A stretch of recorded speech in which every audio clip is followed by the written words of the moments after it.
Hello and welcome to the Economy This Week series of Drishti IAS. I am Ritu and today's session is about all the important economic events which had happened in the past week, and this session is important for your GS-3 perspective. Moving towards the points of discussion part. So these are the topics which we are going to discuss in today's session. So first topic is about the RBI framework for FPI and FDI. Then we are going to discuss about the China's trade surplus including India. After that we are going to discuss about Indian firms on US blacklist and then animal health project. So these are the topics which we are going to cover up in today's session. So moving towards the first topic. The first topic is RBI framework, and this is the news. RBI introduces framework for reclassification of FPI and FDI. So foreign portfolio investment and foreign direct investment. So first of all, we should know about these two terms. So foreign direct investment is that it is an entity that you own in a different company and that entity belongs to you. Whereas in foreign portfolio investment, a share can be yours, but that cannot be said that the entity solely belongs to you. So FPI is temporary in nature, whereas the FDI has a more long-lasting life. So this is the difference between these two entities. So here will come the RBI's new framework for the FPIs and exceeding 10% equity cap. So Reserve Bank of India, which is a central bank of this country, has issued some guidelines related to the FPI, that how we have to reclassify in terms of the FDI and what should be the equity cap. So there is a 10% limit for FPIs, and foreign portfolio investors can hold up to 10% of the company's paid up equity. Exceeding this limit previously required FPI to either sell excess or reclassify as foreign direct investment. So what the new framework says? So the new framework says that it allows FPIs to convert excess holding into the FDI within 5 trading days. So suppose that if any FPI has 24% of the equities, so 10% and rest 14%, so they had to convert into the FDI within 5 trading days. So this date has been also specified here. And what are the sector restrictions? So reclassification only allowed in the sectors where FDI is permitted. So earlier reclassification was allowed, but reclassification was only allowed into the where FDI is permitted. But right now you can convert it to the FDI. Now we can come to the another aspect, compliance and operational details. So what would be the approval requirement? So the approval requirement is that both the Indian government and the invested company, so there should be the reclassification with both the Indian norms and the company of the origin, and reporting mandates. So FPI must fulfill foreign exchange management reporting obligation for non-debt instruments and ensuring transparent and regulated convergence and custodian transfers. So FPI must transfer shares from FPI specific demat account to an FDI designated account. And what are the key benefits? Clarity and structural guidelines helping FPIs manage their equity stakes without regular ambiguity. So here the catch point is the FPI and FDI. So I have already told you the difference of FPI and FDI and how to reclassify and how to convert. So there are certain rules RBI had pointed out. So in order to avoid ambiguity in terms of FPI and FDI, because there is often confusion and we can see the mismanagement. So in order to have a proper management of all these stakes, such kind of activities and such kind of measures have been taken. So this is for the transparency, this is for the security, this is for the removal of the ambiguity. So this is about the FPI and FDI. Now we'll come to the next one. Next one is about what happens to the Indian firms on US blacklist. So what we can see that recently few Indian firms were blacklisted in US. So what will happen into that kind of the condition? So we'll analyze, first of all, we'll analyze the situation, and after that we'll decide that how Indian governments has responded and what would be the way forward. So recent US sanctions on Indian companies, and this is the background that US Treasury sanctioned 19 Indian companies among nearly 400 global firms for supplying dual use technology to Russia. So what is here dual use technology? So dual use technology is that suppose that India or any other country is purchasing things from the USA and they are supplying to the Russia. So that's why it is called as dual use technologies.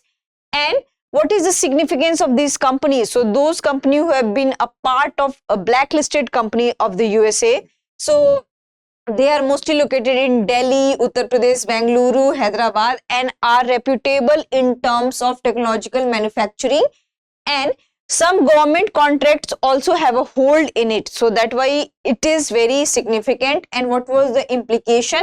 So the implication is that might be there can be the asset freeze, travel bans, and loss of contracts, and they had to also face revenue battles, legal battles, because those have been blacklisted by the US government. So coming to the another aspect of it, so another aspect is the Indian government's response to the sanctions. So what was the Ministry of External Affairs stance? So Ministry of External Affairs has said that, and it has maintained a very cautious stance so that we could not ruin our reputation in US, as well as we have to also maintain our balance with the Russia also.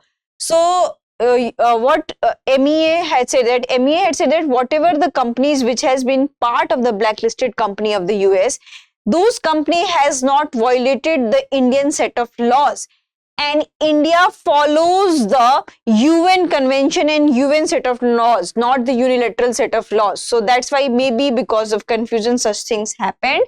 And clarification efforts, so India had said that we had regimes like Wassenaar arrangement, mission technology control regimes, and we do not want to try into trap such kind of the situation. So we do follow such agreements related to the exports.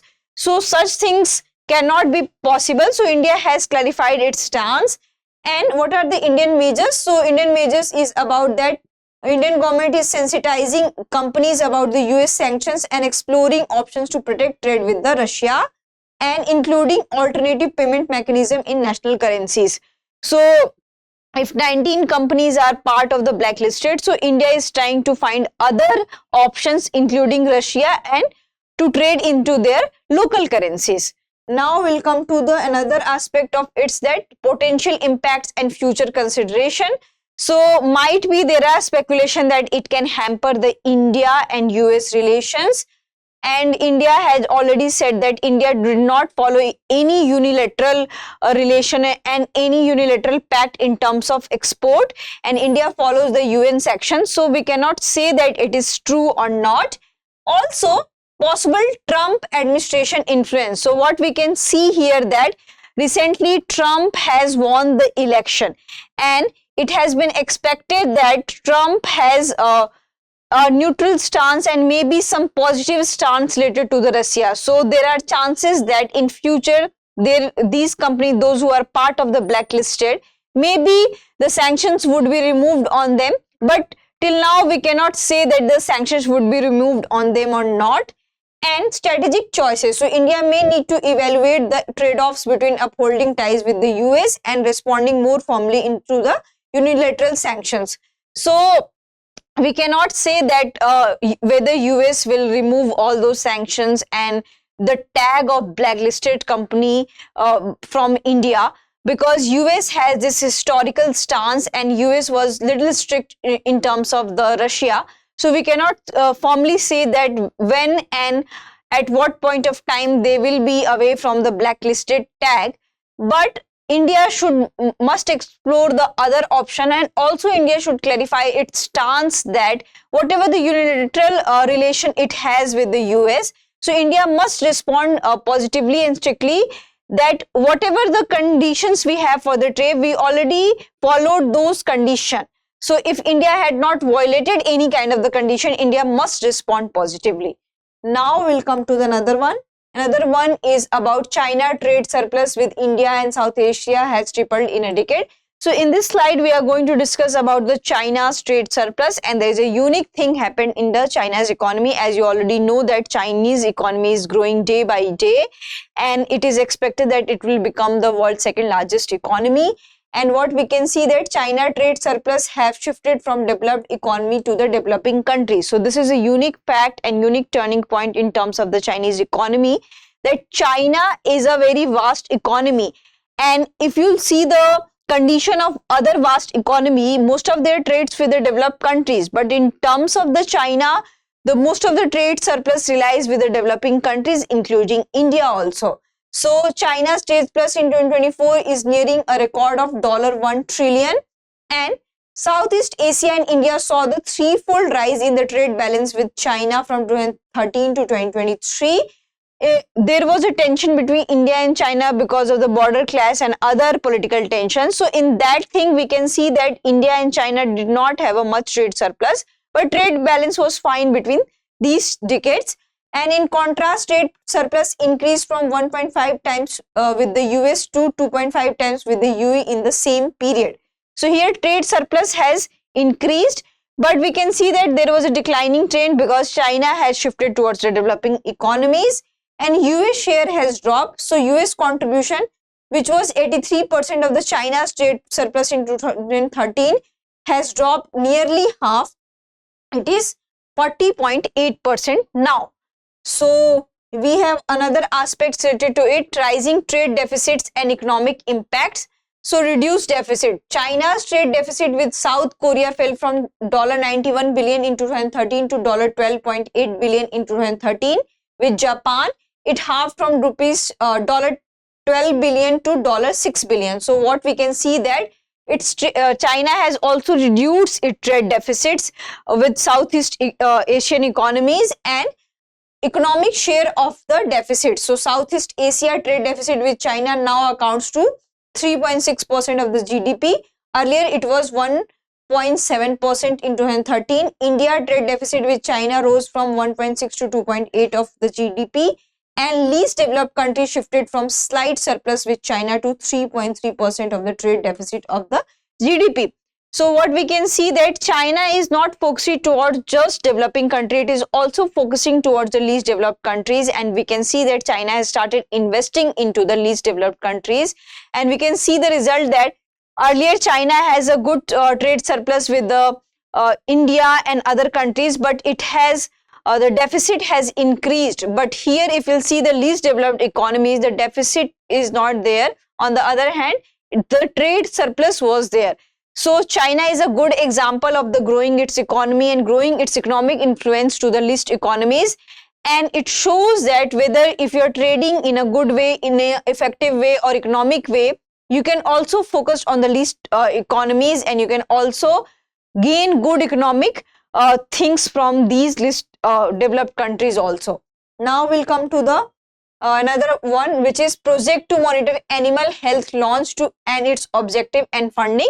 So in this slide, we are going to discuss about the animal health and funding, and we are also going to discuss about that how animal health has economically impacted. And as you already know that the COVID has been spread from the zoonotic, and COVID is also part of zoonotic disease because it has been spread from the animal to human, and we can see that how disastrous COVID-19 was. It has hugely impacted all over the world's economy. So there was a need that we need to first take care of the animals' health so that humans should be protected and overall the world economy should be protected. So overview of the animal health security strengthening project. So it was launched by Union Ministry of Fisheries and Animal Husbandry and Dairying, Rajiv Ranjan Singh. And what were its objectives? So objective was to prevent, detect and respond to animal health threats, focusing on the pandemic preparedness and response. And the funding is by the funding is supported by the pandemic fund approved by the G20 in 2020, India receiving the $25 million. So there was a pandemic fund into the G20 meeting, and in that fund India has received the $25 million, and with the help of that fund India has launched this animal project to protect their health. And what was the timeline for this project? So timeline was August 2026. So the completion of the project will be the August 2026. So here comes to the key interventions under the project. So there will be the focus on strengthening disease surveillance, integrating surveillance and early warning system. So in the case of COVID-19 also, there was the early warning system, and that's why we can see that several lockdowns happened, but it was not at enough point of time. If we could have prevented in the month of, suppose that in India we have lockdown from the March, and if it could have been shifted from the November and December or October, might be there are chances that we could have saved our economy, we could have saved so many lives, so many property. So that's why it is very important that early warning should present on the time, and laboratory network expansion, upgrading and expanding laboratory infrastructure. So what we have seen that during pandemic itself, why we are taking examples of pandemic again and again, because we had recently faced this kind of crunch and this kind of problem. So that's why most of the examples are coming from the pandemic and COVID-19. And what we have seen that there was a lack of laboratory, especially in different parts of the countries, and there was a lack of sampling because we do not have a proper infrastructure that how to test all those samples related to the vaccines, related to the medicines, related to the plasma. So that's why we need to have laboratory network, and we need to also have a good strong data system so that data could be preserved for the further risk and for the risk communication, and regional cooperation should be there. So there should be the transboundary cooperation. It means that suppose that any disease have been erupted from one state, so it should not communicated to the other state. So there should be this kind of awareness and coordination among the states. And goal, so we already know the goal to reduce the risk of pathogens emerging from the domestic and wildlife and transmitting to the humans. So we already know that we are trying to prevent disease which has been transferred from the animals to the humans. So here we come to that why it is needed and what are the expected outcomes from it. So it is needed because you already know that 2/3 of infectious disease affecting humans originate from animals. So whatever the disease we are getting, a part of 2/3 of the disease we are getting from the animals. So that's why it is needed. Past example, so 5 out of 6 WHO declared public health emergencies were zoonotic, and India has a big role here because India has a huge livestock population, and with 536 million livestock, India is vulnerable to animal-borne diseases outbreaks. So that's why India has to pay extra care and extra attention to it so that we could avoid such kind of the hazardous kind of situation. And what are the expected outcomes? So outcome is there will be the strong laboratory system and vaccine manufacturing so that we could not manufacture anything in hurry, strengthening surveillance and early warning system, development of human resource and data system for effective risk analysis and communication, addressing institutional capacity gaps at national and regional levels. So overall what we can see that it is basically to have a good laboratory system, it is basically to have a good awareness campaign, early warning system, and also we should have that kind of fund so that we could mitigate any kind of disease. And first of all, if we can remove disease from the animals, there are high chances that humans will also be healthy, because the WHO data shows that most of the cases are coming from the zoonotic disease. It means that it has been transferred from animals to human. In that case, the first step what we have to take care of the health of the livestock, and after that we have to work on all these measures. So such kind of funds are very much needed, and other countries must also implement such kind of policies so that we could not have transboundary infections and transboundary risk. In case of pandemic, we can see the worst example of transboundary infections and transboundary risk and transboundary spread. So that's why it is the need of an hour, and every country who had not taken such kind of step, they must take, and they must utilize the funds given by the G20. Now we'll come to the question round. The question is, which of the following statement is correct regarding the recent US sanctions on the Indian companies? The sanctions were imposed due to the violations of India's export control laws. The Indian Ministry of External Affairs has acknowledged a violation of Indian laws by these companies. The sanctions target companies for supplying dual-use technology to Russia with potential impact on India-US trade relation. India has agreed to enforce the US sanctions as a part of its non-proliferation commitment. So this is very easy one. You can answer into the comment section. Coming to the next one.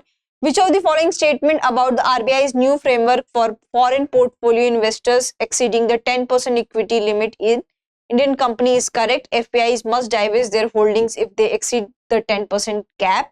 The reclassification from FPI to FDI is allowed in all sectors regardless of the FDI restrictions. FPI are required to complete reclassification within 5 trading days after breaching the 10% limit. The new framework allows FPIs to increase their stake beyond 10% without restrictions. This is also easy one. Then we'll come to the next one. The emphasis on animal health security for pandemic preparedness highlights the importance of preventing which type of disease? Genetic disease, non-communicable disease, zoonotic disease, nutritional deficiencies. Very easy one. You can answer. And then we have another one. Least developed countries had a trade relationship with China a few years ago characterized by a trade surplus, a trade deficit of 3.3% of GDP, a balanced trade, no significant trade interaction. So you can also answer into the comment section. And we had discussed today's many topics from the world economy and in relation with the India, because this is very much important that how India should behave on the world economic platform, what should be the stance of India, what would be the India's relation with the US, India's economic relation with the China, how India is taking the advantage of being a member of G20. So these are the possible mains question which you can practice at your home.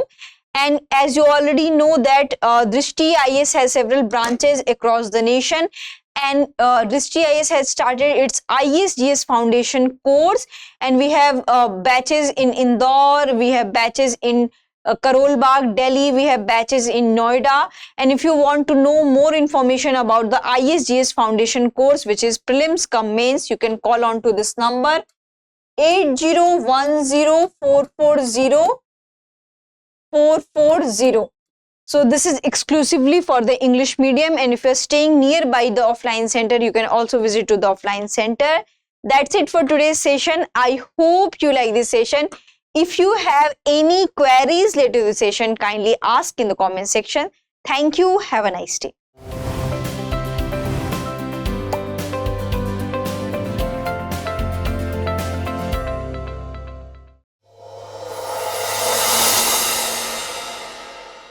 For more informative content, like, share and subscribe, and do not forget to press the bell icon to get the notifications.